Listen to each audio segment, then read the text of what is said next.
Hello, this is Dan Terrace for Bio Video Daily Show. I'm here with Gray Swoope, who's the Commerce Secretary for the state of Florida.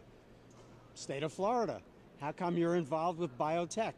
Well, we should be here, Daniel. In fact, if you look at the state of Florida in the last 5 years, we're the second fastest growing life sciences cluster in this country. You look at the companies that are there, the things that are happening in the state of Florida. We need to be at this show not only because of our customers that are there, the clients that are in this state, but for those that want to learn more about doing business in our state.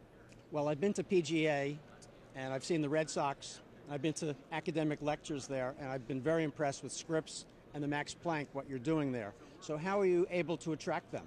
Well, you just mentioned one of the things that so many people know about the state of Florida. From a tourism standpoint, everybody knows about our beaches, knows about spring training in baseball, the other attributes that are there. But we like to say, you know, come enjoy the beaches, but stay for the business.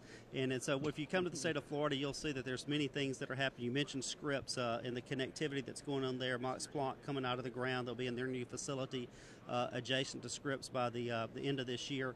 We see a lot of these companies that are doing the research, the basic research that are growing, and now we're beginning to build that cluster, and other companies beginning to follow them to the state of Florida.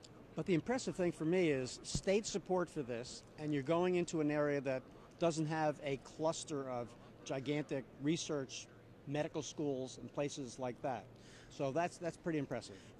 Well, first of all, it's a partnership between the universities and the state. So if you look at, just for instance, at the University of Florida and University of Miami alone, if you look at their external research dollars, if you combine those together, that's about $1 billion between the two universities. So you do have some external research dollars beginning to flow in our research universities. But you're also seeing the partnership with a lot of the, as you mentioned, the companies that have come there through a program called the Innovation Fund program, where the state was able to help bring them there to jumpstart some of that research and connectivity with universities. Is there going to be another medical school in that area? Well, you know, expansion. Well, certainly we see our medical schools continue to grow with the University of Central Florida, what they're doing at Medical City. Sanford Burnham is located there on that campus. You have Nemours Medical Hospital that's coming out of the ground there. The Veterans Hospital, which is over $1 billion, all there on the same piece of property there at Medical City.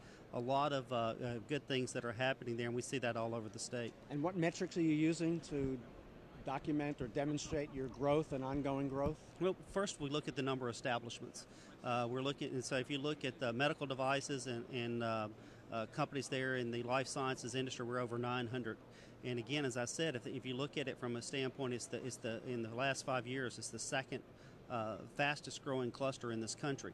And the first is the state of Alaska. I'll give them a plug, but you've gone from like 2 to about 6, so percentage wise you've had a huge growth. But if you look at 900 and the growth there, you can see this is a substantial cluster there. Well, Gray, thank you very much. This is Dan Terrace for Bio Video Daily Show. Thank you, Dan.